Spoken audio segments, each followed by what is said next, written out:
उपस्थित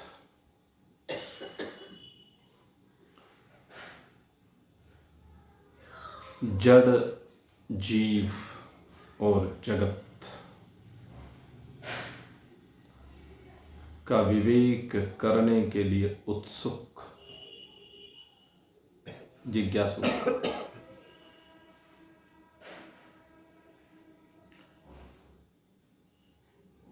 आपके सन्मुख इस समय विचार सागर ग्रंथ में जो चर्चा चल रही है वह इस विषय को लेकर चल रही है कि जीव और ब्रह्म की एकता किस प्रकार से बनती है। तत्वदर्शी कहता है कि दोनों के स्वभावों में अंतर है, इसलिए दोनों में भेद है।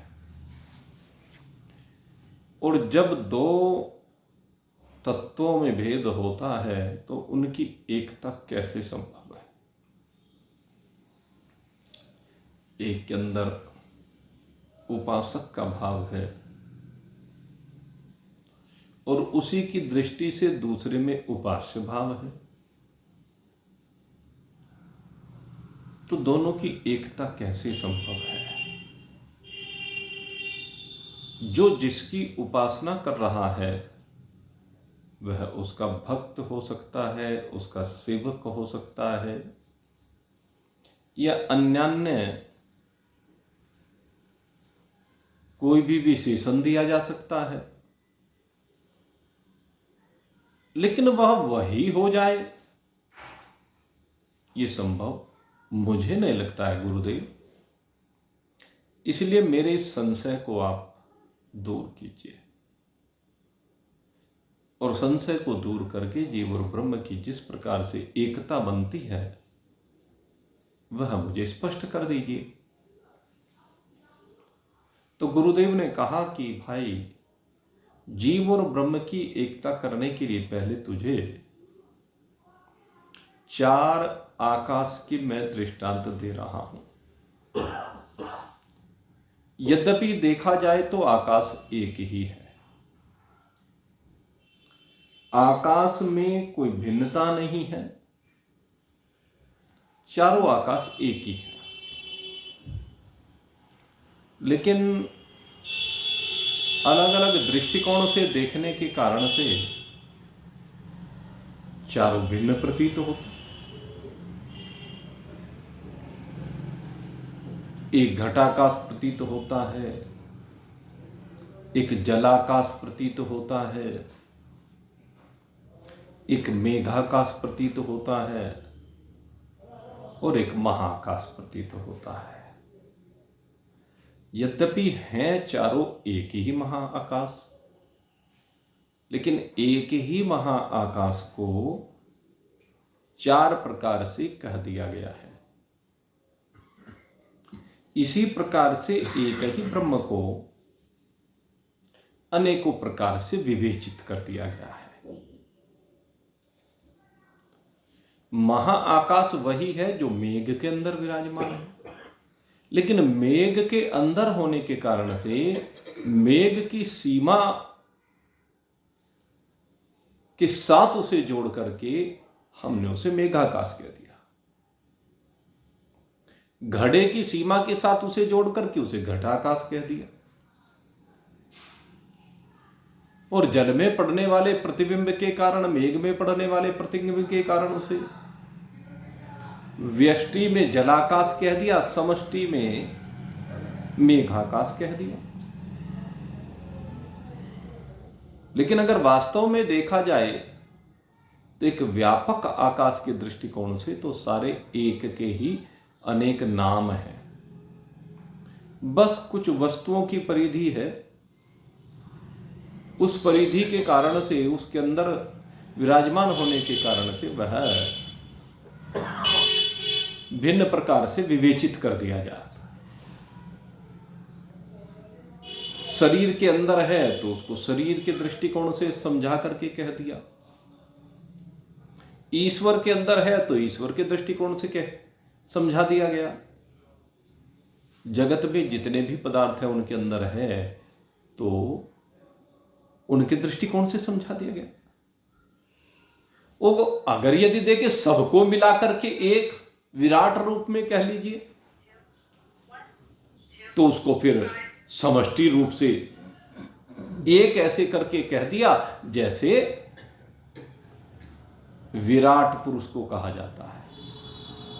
कैसे कहा जाता है कि विराट पुरुष कैसा है? कहते उस विराट पुरुष में ही सब कुछ बसा हुआ है। विराट पुरुष के रोमों में समस्त पेड़ हैं। एक एक पेड़ का अपना अलग अस्तित्व भी है। एक एक वृक्ष का अपना अलग अलग अस्तित्व है। कहा कि परमात्मा के शरीर पर जितने रोए हैं वे सब वृक्ष हैं। तो वृक्षों को परमात्मा के रोम कह दिया गया, ईश्वर के रोम कह दिया गया सगुण साकार रूप में। अब अगर यदि देखा जाए जिसको हम पेड़ कह रहे हैं वह परमात्मा के शरीर का एक भाग ही तो, अंश ही तो है, ईश्वर का एक अंश है। और उसी अंश भाव को लेकर के कहा कि ईश्वर अंश जीव अविनाशी, कि ये ईश्वर जो विराट ईश्वर है उसके शरीर का एक अंग एक पेड़ है। लेकिन जिस प्रकार से ईश्वर अविनाशी है उसी प्रकार से पेड़ भी अविनाशी है। दोनों में कोई भेद नहीं है। समुंदर में से एक लोटा जल भर लीजिए तो वो समंदर का जल जो एक लोटे में भरा गया उसका गुण कर्म स्वभाव अगर हम किसी लेबोरेटरी में जाकर के चेक करें तो वही नजर आएंगे जो समंदर के हैं। हां, एक बात जरूर है कि वो लोटे में होने के कारण से, एक परिधि में होने के कारण से, एक सीमा में होने के कारण से उसमें लहरें उठती दिखाई नहीं देंगे, उसमें ज्वार भाटा आता हुआ दिखाई नहीं देगा, उसमें बड़े बड़े मगरमच्छ, मछली, घड़ियाल आदि दिखाई नहीं देंगे। लेकिन अगर जल के दृष्टिकोण से देखें तो जल वही खारा जल उसमें है, वही खारा जल उसमें है, दोनों में कोई भेद नहीं है। पीने में वो भी नमकीन लगेगा, पीने में वो भी नमकीन लगेगा। जल के गुण एक ही मिलेंगे, जल में कोई भेद नहीं है। तो इसी प्रकार से जो महाआकाश कहा, उस महाआकाश में ये घटाकाश कहो, मेघाकाश कहो, जलाकाश कहो, ये तीनों उसके अंग हैं, उसके अंश हैं, उसी में विराजमान हैं, उससे भिन्न नहीं है। केवल एक सीमाबद्ध होने के कारण से उस सीमाओं में बांध करके हमने उस समष्टि को ही व्यष्टि रूप से व्यक्त कर दिया। घटाकाश को जब हम व्यक्त करते हैं, ये जो घटाकाश को व्यक्त किया जा रहा है ये महाआकाश का ही एक अंश है, एक भाग है।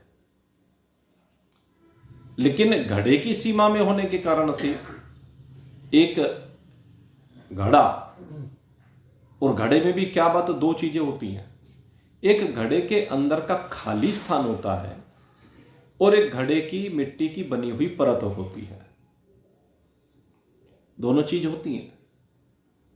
और इस चीज को जो लोग जिन्होंने मैथमेटिक्स में मेंसुरेशन को पढ़ा होगा, मेंसुरेशन में इस चीज को बिल्कुल स्पष्ट किया जाता है।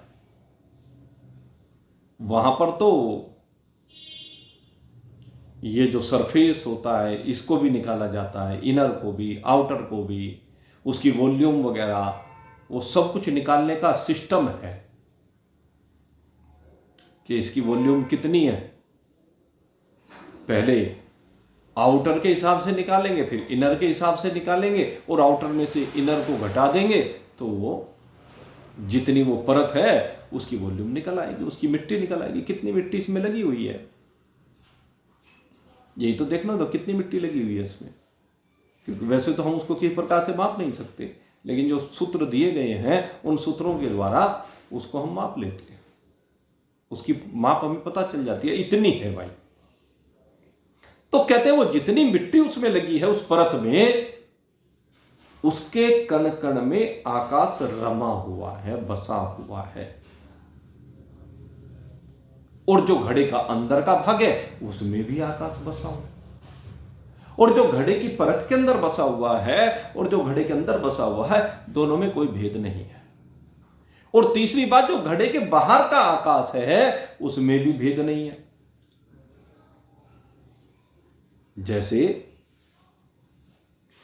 आपको धूप का उदाहरण दिया, बड़ी भयंकर धूप पड़ रही है, 50 डिग्री टेम्परेचर पहुंच गया, शरीर जलने लगा, और शरीर अंदर से भी और बाहर से भी जलने लगा, दोनों में। अंदर भी ऐसी जलन सी होने लगी क्योंकि बाहर तापमान इतना हो गया, श्वास भी ऐसी गर्म गर्म हो जाती है। तो वहां पर 3 जगह पर वो जलन है, लेकिन 2 जगह पर हमें महसूस होती है। एक तो जलन हमें अपने शरीर के अंदर महसूस होने लगती है, एक जलन इस शरीर की जो परत है, जो त्वचा है, जो मांस है, जो हड्डियां हैं, जो ऊपर ये हमें इसका दिखाई दे रहा है भाग, इसमें भी दिखाई देती है और अंदर भी दिखाई देती है। जैसे किसी को बुखार चढ़ जाए, 103, 4, 5 डिग्री पर पहुंच जाए, तो उस समय क्या होता है, सारा शरीर जलता हुआ सा प्रतीत होता है अंदर बाहर से। और ऐसे ही धूप में प्रतीत होता है। और धूप में एक बात यह है कि 2 जगह तो हमें महसूस हो रहा है, शरीर के अंदर और शरीर के ऊपरी परत पर महसूस हो रहा है, लेकिन तीसरी चीज यह है कि उस समय तापमान शरीर के बाहर भी वैसा ही है। बुखार में और गर्मी में यह फर्क है। बुखार में जो बाहर का तापमान है वो उतना नहीं होता, जितना शरीर का अंदर और बाहर का तापमान है उतना बाहरी वातावरण का तापमान नहीं होता है, लेकिन गर्मी में उतना ही वहां भी होता है। तीनों जगह है, तो वहां पर तीनों जगह आकाश को प्रदर्शित किया गया है। तीनों जगह जैसे ताप को दिखाया गया है, ऐसे तीनों जगह आकाश, घड़े के अंदर का भी आकाश, घड़े की परत के अंदर का भी आकाश और घड़े के बाहर का भी आकाश, 3 रूप यहां आकाश के हो गए। और जो आकाश घड़े की परत के अंदर है और जो आकाश घड़े के अंदर है, इन दोनों को मिलाकर के घटाकाश कहा गया। और इनको दूसरे रूप में हम जब चेतन की ओर इसके माध्यम से इशारा किया जाता है, ये बात तो समझ में खूब अच्छी तरह आ गई होगी कि घड़े की परत के अंदर जो आकाश है और घड़े के अंदर जो आकाश है खाली भाग में, वे दोनों मिलकर के घटाकाश कहलाते हैं। आकाश एक ही है और वो आकाश बाहर वाले आकाश का ही भाग है। जैसे प्राणवायु का उदाहरण दिया जाता है, वातावरण में फैली हुई वायु ही हम श्वास के माध्यम से अंदर लेकर के जाते हैं और उसी वायु को फिर बाहर छोड़ देते हैं। तो दोनों वायु जो शरीर के अंदर रह रही है और जो शरीर के बाहर वातावरण में विद्यमान है, दोनों वायु में कोई भिन्नता नहीं, दोनों वायु एक जैसे। ऐसे इस महाकाश में जो घड़े के बाहर का आकाश है, घड़े की परत के अंदर का आकाश है और घड़े के खाली स्थान का आकाश है, तीनों आकाश बिल्कुल एक ही है। लेकिन यहां पर हम 2 आकाश को लेकर के पहले चर्चा कर रहे हैं, घड़े की परत का आकाश और घड़े के अंदर का आकाश, क्योंकि इसमें हमें सबसे पहले एक तत्व को समझाना है, एक चैतन्य तत्व को समझाना। और वो जो चैतन्य तत्व है, इन दोनों में जैसे समझा गया, ऐसे ही वो जो चैतन्य तत्व है, जैसे आकाश ने घड़े का ही रूप धारण कर लिया, पूरे घड़े के रूप में ही तो व्याप्त हो गया। किसी भी पदार्थ में अगर यदि हम चर्चा करें आकाश की, तो उसी के रूप को धारण कर लेता।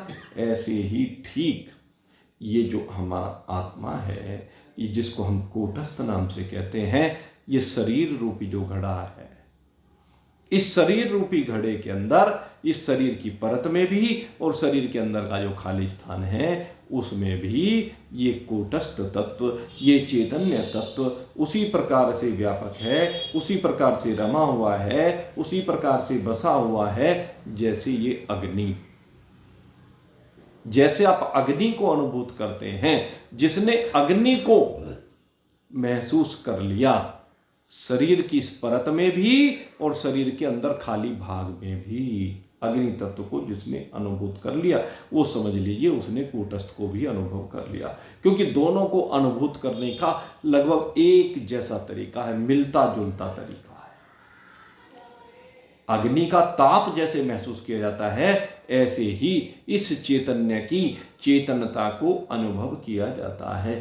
कल मैंने आपसे कहा था कि इस चैतन्यता को आप अनुभूत करके देखें और दोनों चैतन्यता को एक करके देखें। ये दोनों चैतन्यता मिलकर ही एक कूटस्थ कहलाता है। जैसे घड़े की परत का आकाश और घड़े के अंदर का आकाश एक है, ऐसे शरीर की परत का आकाश और शरीर के अंदर खाली स्थान का में विराजमान आकाश कहिए या चैतन्य तत्व कहिए। आकाश तो इशारा करने के लिए कहा गया, चैतन्य तत्व इस परत में भी और शरीर के अंदर भी दोनों एक ही चैतन्य तत्व है, दोनों में कोई भिन्नता नहीं है। और ये चैतन्य तत्व ही कूटस्थ कहलाता है। कूटस्थ इसलिए कि कूट कूट कर भरा हुआ है, कूटस्थ इसलिए कि ये ओत प्रोत है, ये ठसाठस भरा हुआ है।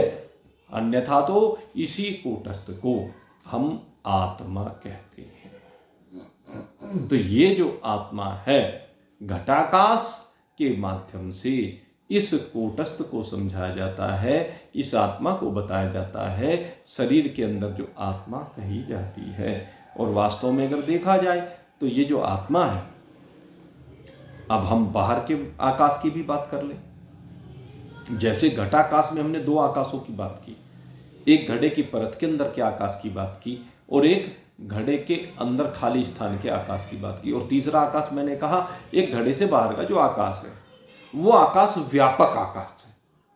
उस आकाश को ही हम महाआकाश कहते हैं। ये जो व्यापक आकाश है, इसको हमने महाआकाश कहा है।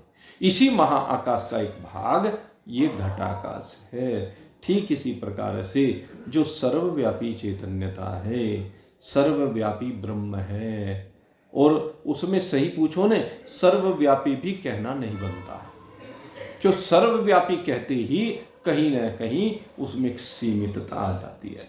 क्योंकि जो सर्व शब्द कहा, सर्व किसको लेकर कहा, आप चिंतन करके देखिए, सर्व किसको लेकर कहा कि जो भी ब्रह्मांडों की कल्पना की गई है और जो ब्रह्मांडों के अंदर जो कल्पना की गई है, जीवों की कल्पना की गई, जगत के पदार्थों की कल्पना की गई है, यही तो है कल्पना ब्रह्मांडों के अंदर। कहते इन सब में परमात्मा विराजमान है। तो ब्रह्मांडों से बाहर ब्रह्मांड की एक सीमा है। जितने भी ब्रह्मांड हैं उन सब की एक सीमा है, सब सीमा में बंधे हुए हैं। लेकिन परमात्मा असीम है। सर्व कहते ही, सर्वव्यापक कहते ही यहां सीमितता आ जाती है। इसलिए परमात्मा में सर्वव्यापकता भी कहना बनती नहीं है ये बात। लेकिन फिर भी इशारों इशारों में समझाने के लिए व्यक्ति इससे समझ जाता है, इसलिए कहा जाता है। इसलिए परमात्मा को सर्वव्यापक ना कह करके सर्व को हटा दीजिए, व्यापक कहना चाहिए। ये एक व्यापक तत्व है और ब्रह्म शब्द का जो अर्थ है वो व्यापक ही है। व्यापक जो होता है, व्यापक का मतलब ब्रह्मांडों के अंदर भी है, ब्रह्मांडों के बाहर भी है। जैसे कहा ना, घड़े के अंदर भी, घड़ा और ब्रह्मांड दोनों में कोई डिफरेंस नहीं है, बस आकार का अंतर है, बस कल्पना का अंतर है और कोई अंतर नहीं। आपके शरीर में बहने वाला रक्त, एक बूंद रक्त हो, चाहे एक बोतल में भरा हुआ पूरा रक्त हो, या सारे शरीर का रक्त निकाल करके किसी एक जार में डाल दिया जाए, तीनों रक्त में कोई फर्क होगा क्या? तीनों रक्त बिल्कुल एक जैसे ही हैं। एक कुम्हार मिट्टी लेता है और मिट्टी लेकर के उससे एक छोटे से दिए का निर्माण करता है। अभी दीपावली पर हम लोगों ने जलाई मिट्टी के दिए। वैसे दिए नहीं जलाए जाते, उसमें जलता तो तेल ही है, लेकिन कहते ये हम दिया ही है। तो दिया बना दिया उसने, फिर एक बड़ा दीपक बना दिया, और फिर उसकी कल्पना ने एक बहुत बड़ा दीपक बना दिया। तो कोई अंतर है क्या? सिर्फ अंतर इतना है कि छोटे से दीपक में अगर 10 ml तेल आ रहा है, बड़ा सा दीपक बनाया उसमें 250 ml तेल आ जाएगा, और बड़ा बनाया तो उसमें 10 लीटर तेल आ जाएगा। यही तो डिफरेंस है। एक कटोरी बनाई, एक चम्मच बनाई, एक कटोरा बनाया, एक भगोना बनाया, सब में सब्जी को अगर डालकर देखे, सब्जी तो एक ही होती है, लेकिन वो उसकी मात्रा कम ज्यादा होती है। ऐसे ही एक घटाकाश और एक ब्रह्मांड, दोनों में कोई डिफरेंस नहीं है। दोनों एक ही मिट्टी के बने हैं। वही पंचभूतात्मक ब्रह्मांड है, वही पंचभूतात्मक आपका शरीर है। ब्रह्मांड में और आपके शरीर में कोई डिफरेंस नहीं है। जो पिंडे तो ब्रह्मांड है। एक कहावत है, ये वेदांत का सूत्र है, जो एक पिंड में है वही ब्रह्मांड में है। दोनों के बीच में कोई डिफरेंस नहीं है। तो ऐसे ही ये जो चैतन्य तत्व है, इस चैतन्य तत्व का कोई भी डिफरेंस घड़े के अंदर हो, शरीर के अंदर हो, संसार के किसी भी वस्तु के अंदर हो, संसार के किसी भी प्राणी के अंदर हो, या ईश्वर में हो, कहते हैं कहीं भी कोई डिफरेंस है नहीं। बस फर्क क्या है? जैसे एक गरीब आदमी की संपत्ति रोज कमाता है, रोज खाता है, एक झोपड़ी है। एक सामान्य व्यक्ति जो हैंड टू माउथ है, उसके पास एक अपना छोटा सा मकान है, अपनी रोज कह लीजिए मजदूरी करता है, थोड़ा सा धन अपना काम धंधे में लगा रखा, उसी से अपना कमाता रहे, खाता रहता है। एक ऐसा है कि बहुत धन कमाता है, उसके पास जोड़ कर भी रखा है, बड़ा सा शोरूम है, बहुत सारा खजाने में भी धरा हुआ है, बैंकों में भी भरा है, उधार में भी पड़ा हुआ है, बहुत तरह से हो सकता है। तो तीनों में अगर यदि देखें, धन की मात्रा भिन्न भिन्न हो सकती है, लेकिन अगर देखें धन तो एक जैसा ही है सबके पास। भारत सरकार ने मुद्रा एक जैसी चला रखी है, बस फर्क ये है, एक के पास चलो 100 का एक नोट होगा, एक के पास एक गड्डी होगी, एक के पास गड्डियों के भंडार हो। यही तो कह सकते हैं। तो ऐसे ही ईश्वर और हमारे शरीर में फर्क है। ईश्वर एक बहुत विशाल शरीर को रखने वाला है, और जीव छोटे छोटे शरीर हैं, बिंदु मात्र है। जैसे समंदर में और समुद्र के एक जल में फर्क होता है, इतना ही फर्क ईश्वर और जीव है। तो दोनों की सामर्थ्य में फर्क हो गया। बिंदु और सिंधु दोनों की सामर्थ्य में तो फर्क हो गया, लेकिन दोनों के पास जो माल है, माल एक ही प्रकार का है। माल में कोई फर्क नहीं है, कम ज्यादा अलग बात है, लेकिन फर्क कोई नहीं है। ऐसे परमात्मा जो आपके पास है वही ईश्वर के पास है, वही जगत में समाया हुआ है। अब यहां पर एक सवाल आता है कि ईश्वर की सामर्थ्य, जीव की सामर्थ्य चूंकि भिन्न भिन्न है, ये जो आत्मा है जिसको हमने कूटस्थ कहा, घटाकाश के माध्यम से जिसको समझाया गया, कूटस्थ है, आत्मा है, ये कुछ करता है क्या? देखो अब यहां एक बहुत बड़ी बात होती है, क्या ये भी कुछ करता है? ईश्वर के अंदर जो व्यापक तत्व है, ब्रह्म तत्व, शरीर को, छोटे शरीरों को लेकर के यहां आत्मा कहते हैं, और ईश्वर के शरीर को लेकर के ब्रह्म कहा गया है। फिर दोनों की एकता की जाती है, दोनों है एक ही। ब्रह्म माने व्यापक, आत्मा माने छोटा सा, ब्रह्म का एक छोटा सा भाग वो आत्मा। ब्रह्म समुद्र के समान, आत्मा एक उसके बिंदु के समान। लेकिन बात यह है कि क्या ये कुछ करता है? ब्रह्म क्या कुछ करता है क्या? अगर आप चिंतन करें ब्रह्म कुछ करता है क्या, मेन बात यह है, इस चीज को समझने की बात है। क्या ब्रह्म कुछ करता है? ब्रह्म कुछ नहीं करता। ब्रह्म कुछ नहीं करता। ब्रह्म अक्रिय है। इस विशेषण को समझ लीजिए। ब्रह्म कुछ नहीं करता है, और जब ब्रह्म कुछ नहीं करता तो आत्मा भी कुछ नहीं करता। भाई गुण तो दोनों का एक ही है।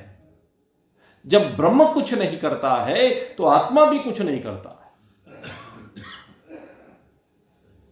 तो दोनों की क्रियाशीलता जीरो। तो दोनों को क्या कहा? अक्रिय। हमारे यहां कुछ तत्व ऐसे हैं जिनको हम अक्रिय कहते हैं। एक आवृत्त सारणी है, मेंडेलीफ ने, बोर ने आगे जाकर के उसमें कुछ सुधार किया कि आवृत्त सारणी, आवर्त सारणी ये बनाई गई, जिसमें सभी तत्वों को रखा गया, और उनमें कुछ तत्व ऐसे हैं जिनकी वैलेंसी जीरो है, उनको अक्रिय तत्व कहते हैं। अक्रिय गैस भी है कुछ। तो ऐसे ही परमात्मा भी अक्रिय है। ईश्वर कुछ नहीं करता, अक्रिय है। अब अक्रिय कहने के साथ साथ इसमें कुछ विशेषण और भी है, उनको भी समझना होगा। ब्रह्म को समझने के लिए और आत्मा को समझने के लिए इन विशेषणों को जरूर समझना चाहिए। करता कुछ नहीं, इसलिए अक्रिय विशेषण दिया। अक्रिय विशेषण के साथ दूसरा विशेषण अपने आप जोड़ गया, अकृता है। यानी ब्रह्म कुछ करता नहीं, तो एक दूसरा विशेषण ये भी साथ में यहीं से पैदा हो गया। अक्रिय के साथ अकर्ता विशेषण अपने आप आ गया। और एक संसार का नियम है, जो अकर्ता है वो अभोक्ता है। जब वो कुछ करता नहीं तो भोगेगा क्यों? जो करेगा सो भोगेगा। तो ब्रह्म अभोक्ता है, अक्रिय है, अकर्ता है, अभोक्ता है। ये तो अपने आप एक से पैदा हो गए दो विशेषण। अब इसमें एक बात और समझ लीजिए, ब्रह्म को तो हम मान लेते हैं, हाँ अक्रिय है, अभोक्ता है, अकर्ता है। आत्मा को मानेंगे क्या? आती है? आत्मा कैसा है? जब ब्रह्म अक्रिय है तो आत्मा भी अक्रिय है, आत्मा भी अकर्ता है, आत्मा भी अभोक्ता है। क्योंकि दोनों का गुण कर्म स्वभाव एक ही मिलेगा, कर्म तो है ही नहीं। तो आत्मा भी कुछ नहीं करता है, आत्मा भी अभोक्ता है। जब करता नहीं तो भोगता भी नहीं। लेकिन लोक व्यवहार में आत्मा को कर्ता भोक्ता रूप से दिखा दिया जाता है, और यही हमारी भ्रांति है। वेदांत इसी भ्रांति को दूर करता है। इसीलिए चारों चैतन्य को ठीक प्रकार से समझना जरूरी है कि कौन भोगने वाला है, कौन करने वाला है। जब तक ये अच्छी प्रकार से समझ में नहीं आता ना, तब तक भ्रांति दूर नहीं होती है। इसीलिए इन चारों आकाश को बहुत गहराई से समझना पड़ता है। इसके साथ और विशेषण भी जुड़ते हैं। अब विचार करके देखिए, जो व्यापक तत्व है, क्या उसमें चलना फिरना है? व्यापक तत्व में चलना फिरना हो सकता है क्या? ब्रह्म तत्व जिसको हमने व्यापक कहा है, उसमें चलना फिरना संभव है क्या? जब वो हर जगह पर विद्यमान है, वो व्यापक है, तो कहां जाए चल करके? कौन सा ऐसा स्थान है जहां पर वो पहले से नहीं है? जब हर जगह पर वो विद्यमान है तो जाए कहां, चले कहां? इसलिए कहा कि ब्रह्म अचल है। ब्रह्म अचल है। जब ब्रह्म अचल है तो आत्मा भी अचल है।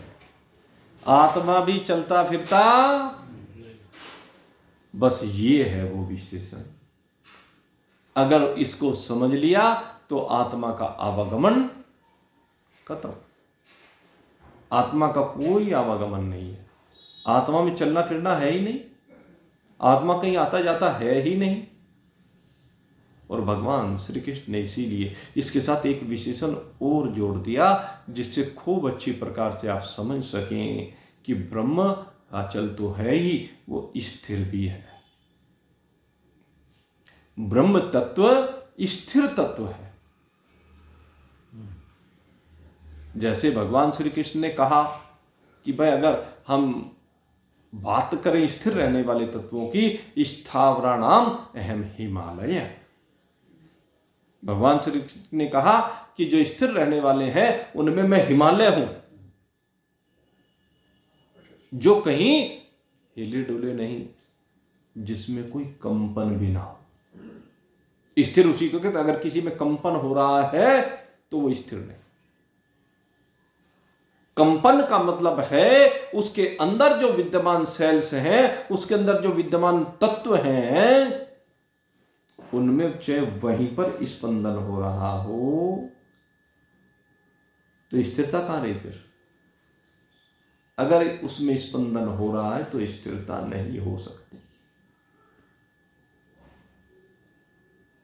स्थिरता तभी संभव है जब उसमें कोई कंपन भी नहीं हो, कोई वाइब्रेशन ना हो, कोई हलचल ना हो, तभी वह अचल रह सकता है। तो अचल और स्थिर दोनों विशेषण किसके लिए दिए? ब्रह्म के लिए। और जो ब्रह्म के विशेषण है वही आत्मा के विशेषण है। आत्मा अचल भी है, आत्मा स्थिर भी है। आत्मा हिलता डुलता नहीं है, आत्मा में कोई वाइब्रेशन नहीं होता, आत्मा में कोई संवेदना नहीं होती। आत्मा में अपनी कोई संवेदना नहीं है। ब्रह्म में कोई संवेदना नहीं है। ये संवेदनाएं आत्मा से, ब्रह्म से भिन्न में है। और इनसे भिन्न जो कल्पना है उनमें है। हलचल किसमें है? ब्रह्म की शक्ति में है, जिसको हमने कल्पना से नाम दिया प्रकृति। अविद्या में है। जीव के अंदर ये प्रकृति अविद्या कहलाती है, अज्ञान कहलाती है। तो इसमें संवेदना है, इसमें कल्पना होने पर संवेदनाएं आती हैं। अचलता की जगह पर इसमें चलायमानता आती है। स्थिरता की जगह इसमें कंपन होता है, हलचल होती है, वाइब्रेशन होता है, आवागमन होता है। लेकिन आत्मा में न आवागमन है न हलचल है। तो आत्मा और ब्रह्म के विशेषणों को भली प्रकार से समझें, तब जाकर के ब्रह्म तत्व समझ में आएगा। और जिस चैतन्यता की मैंने बात की आपसे, कैसा है ये ब्रह्म? कहते हैं चेतन है। अब चेतन का मतलब, अब चेतन में से जब आप इसकी अनुभूति करें तो ध्यान रखना, कोई वाइब्रेशन अगर होता हुआ आपको प्रतीत होता और वाइब्रेशन व्यापकता की ओर जाता हुआ प्रतीत दिखाई दे तो समझ लेना अभी भी आप थोड़ा सा इशारा तो आप समझ रहे हैं, लेकिन उसकी अनुभूति अभी नहीं कर रहे हैं। आत्मा सम तत्व है, ब्रह्म सम तत्व है। सदा में समत्वम न मुक्ति न बंध, चिदानंद रूप है शिवोहम शिवोहम। ये वो तत्व है जहां पर अचलता है, स्थिरता है। और अब बात आ गई समत्व की। सम है, इसमें कहीं भी विषमता नहीं। जहां जहां भी है, जहां जाके सब जगह, फिर वही है, सब जगह कहना भी नहीं बनता है? आत्मा में, ब्रह्म में सब जगह कहना भी नहीं बनता, लेकिन समझाने के लिए कहा जाता है कि जहां जहां भी आप देखें, कहां, सब में जब आपकी दृष्टि जिज्ञासावश जाएगी तो कहते हैं सब में सम है। आप में भी जितना है, जैसा है, वैसे पशु पक्षी कीट पतंग में है, वैसे जड़ पदार्थों में है, पत्थर में भी है, पेड़ में भी है, पर्वत में भी है, सूरज चांद सितारों में भी है, नदी नालों में भी है। जितने भी पंचभूतों से बने हुए तत्व हैं उन सब में भी सम है, और सभी में अचल रूप से, अक्रिय रूप से, स्थिर रूप से विराजमान है। इसके अंदर कहीं भी कोई भेद नहीं है, कहीं भी कोई भिन्नता नहीं है। ऐसा ये परमात्म तत्व है भाई। इसे दृष्टा या दृष्टा भी कहेंगे? नहीं, ये जितने भी विशेषण हैं ये प्रारंभिक दौर में समझने के लिए है, सब विशेषण समझने के लिए है। वास्तविकता ये है, इन सब के माध्यम से केवल इशारा मात्र किया गया है। ये दृष्टा भाव, साक्षी भाव, ये भी त्रिपुटी के अंदर ही, जिस समय त्रिपुटियां हट जाती हैं तो केवल चैतन्यता मात्र रह जाती है, जिसे व्यक्त नहीं किया जा सकता। इसीलिए मैं कह रहा हूं, उस चैतन्यता का, उस ज्ञान स्वरूपता का, उस प्रकाश स्वरूपता का अपने आप में अनुभव कीजिए। यही ब्रह्म का चित्त रूप है। परमात्मा अस्तित्व है सबका। जैसे इशारों में कह दिया कि सड़क है, सड़क पर अनेक गाड़ियां चलती हैं, लेकिन सड़क स्थिर है।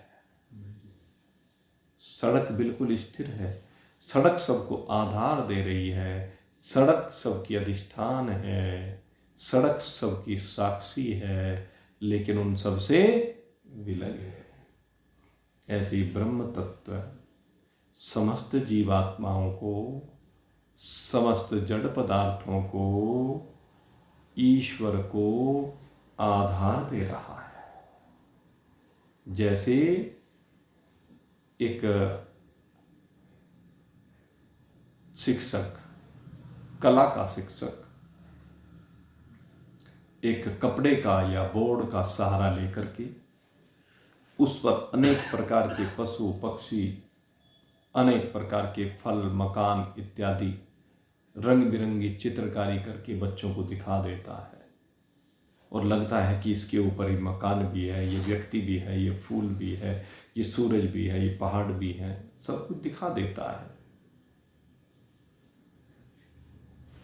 किसके ऊपर दिखा रहा है? वस्त्र के ऊपर। वहां पर आधार वस्त्र है, अधिष्ठान वस्त्र है। वो अलग बात है कि उस पर जो कलाकारियां दिख रही हैं वो वस्त्र नहीं है।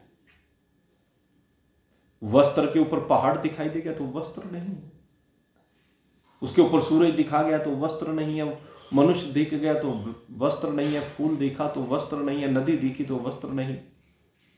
लेकिन हकीकत में वस्त्र ही उसका अस्तित्व है। यह अस्तित्व ही सत्य स्वरूपता है परमात्मा की।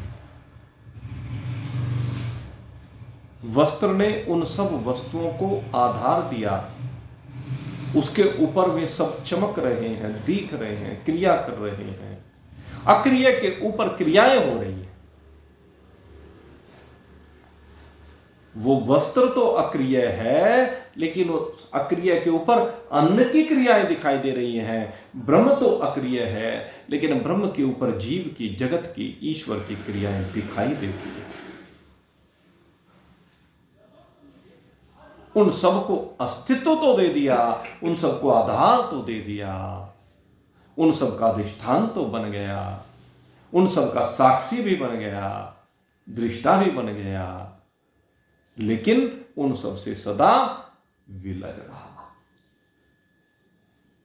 परमात्मा इन सब से सदा विलग रहता है, जैसे सनी वे के पर्दे पे जी पूरी पिक्चर चल जा, सेम बात है। और पर्दा बिल्कुल वो स्थिर। सिनेमा के पर्दे पर चलने वाली फिल्म, हाँ, उसमें युद्ध भी होता है, रेलगाड़ी भी चलती है, घोड़े भी दौड़ते हैं, युद्ध में लोग मारे भी जाते हैं, मारने वाले भी मरने वाले भी सब होते हैं, खून खराबा होता है, लेकिन सिनेमा का पर्दा प्रभावित नहीं होता। वो जस का तस, जैसा श्वेत पहले था वैसा श्वेत फिल्म के बाद बना रहता है। ऐसे ही परमात्मा रूपी पर्दे के ऊपर जीवों की जीवन भर की यात्राएं होती रहती हैं, जीवन भर के क्रियाकलाप उनके चलते रहते हैं, जीवों को कर्मों के अनुसार एक लोक से दूसरे लोक में आते जाते देखते हैं।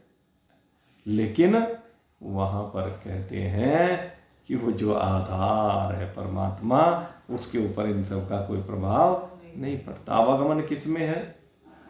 आवागमन तो उनमें है जो उसके ऊपर दौड़ रहे हैं, हाँ? उसमें आवागमन नहीं है, वो अक्रिय है, स्थिर है, अचल है, उसके ऊपर उनकी क्रियाओं से कोई कंपन नहीं होता, उसके ऊपर कोई भी किसी किस्म का खेल नहीं होता। वो परमात्मा बिल्कुल विलग है। और वे तो भाई, कोई रोता है, कोई हंसता है, कोई लेता है, कोई देता है, संसार का खेल है, चल रहा है। संसार में तरह तरह के प्राणी हैं। अब बात यह, जो प्राणी हैं उनके जीवन का जो चक्र चलता है, उसके पीछे उनके संस्कार होते हैं। संस्कार उसमें कारण रूप से होता है, जिसके कारण से उनके जीवन में रोज भिन्नताएं देखने को मिलती है, कभी ऊंचा कभी नीचा, लाभ हानि, जय पराजय, मान अपमान, जिसको हम प्रारब्ध और पुरुषार्थ के नाम देते रहते हैं, रोज होता है। संसार में जीवों के साथ यही तो हो रहा है। गुरु जी, जैसा पिक्चर का कोई डायरेक्टर हो, इस जीवन का भी तो कोई डायरेक्टर होता होगा। संस्कार ही डायरेक्टर है, यहां तो संस्कार ही डायरेक्टर है। और आगे उनसे ऊपर की अगर बात करें तो फिर ईश्वर है, विधाता, विधान करने वाला। और फिर अगर यदि हकीकत में देखा जाए तो कोई नहीं है, अपना ज्ञान ही इस सब का कारण है। जितने भी भिन्नताएं दिख रही हैं, जितने भिन्न भिन्न प्रकार के क्रियाकलाप दिख रहे हैं, जितने भी हंसने रोने के कारण देख रहे हैं, वो भजन आता है ना, बहुत बढ़िया भजन है। एक झोली में फूल भरे हैं, एक झोली में कांटे, कोई कारण होगा, अरे कोई कारण होगा। एक झोली में फूल भरे हैं, एक झोली में कांटे, कोई कारण होगा, अरे कोई कारण होगा। तेरे बस में कुछ भी नहीं है, बांटने वाला बांटे। आप जो कह रहे हैं ना, बांटने वाला बांटे, जिसको हमने ईश्वर कहा, जो विधाता कहा, कर्मों का फल का बंटवारा वो करता है। तेरे बस में कुछ भी नहीं है, बांटने वाला बांटे, कोई कारण होगा, अरे कोई कारण होगा। एक झोली में फूल भरे हैं, एक झोली में कांटे, कोई कारण होगा, अरे कोई कारण होगा। कारणों के ऊपर चर्चा की गई। पहले बनती है तकदीर, फिर बनते हैं शरीर। पहले बनती है तकदीर, फिर बनते हैं शरीर। कोई राजा कोई भिखारी, सब तरह का संसार है ना। कोई राजा कोई भिखारी, कोई संत फकीर, कोई कारण होगा, अरे कोई कारण होगा। एक झोली में फूल भरे हैं, एक झोली में कांटे, कोई कारण होगा, अरे कोई कारण होगा। तन को बिस्तर मिल जाए पर नींद को तरसे नैन, तन को बिस्तर मिल जाए पर नींद को तरसे नैन। कांटों पर सोकर भी आए, कांटों पर सोकर भी आए, किसी के मन को चैन, कोई कारण होगा, अरे कोई कारण होगा। एक झोली में फूल भरे हैं, एक झोली में कांटे, कोई कारण होगा, अरे कोई कारण होगा। एक झोली में फूल भरे हैं, एक झोली में कांटे, कोई कारण होगा, अरे कोई कारण होगा। मंदिर मस्जिद में जाकर भी, मंदिर मस्जिद में जाकर भी मिले न किसी को ज्ञान, मंदिर मस्जिद में जाकर भी मिले न किसी को ज्ञान। माटी में मोती मिल जाए, माटी में मोती मिल जाए और पत्थर में भगवान, कोई कारण होगा, अरे कोई कारण होगा। एक झोली में फूल भरे हैं, एक झोली में कांटे, कोई कारण होगा, अरे कोई कारण होगा। एक झोली में फूल भरे हैं, एक झोली में कांटे, कोई कारण होगा, अरे कोई कारण होगा। सागर से भी बुझ ना पाए कभी किसी की प्यास, सागर से भी बुझ ना पाए कभी किसी की प्यास। कभी एक ही बूंद से पूरी, कभी एक ही बूंद से पूरी हो जाती है आस, कोई कारण होगा, अरे कोई कारण होगा। एक झोली में फूल भरे हैं, एक झोली में कांटे, अरे कोई कारण होगा। एक झोली में फूल भरे हैं, एक झोली में कांटे, कोई कारण होगा, अरे कोई कारण होगा। नाग बिडस ले तो मिल जाए, नाग बिडस ले तो मिल जाए किसी को जीवन दान, नाग बिडस ले तो मिल जाए किसी को जीवन दान। चींटी से भी मिट सकता है, चींटी से भी मिट सकता है किसी का नाम निशान, कोई कारण होगा, अरे कोई कारण होगा। एक झोली में फूल भरे हैं, एक झोली में कांटे, कोई कारण होगा, अरे कोई कारण होगा। एक झोली में फूल भरे हैं, एक झोली में कांटे, कोई कारण होगा, अरे कोई कारण होगा। तेरे बस में एक यही, तेरे बस में एक यही, तू जप ले प्रभु का नाम।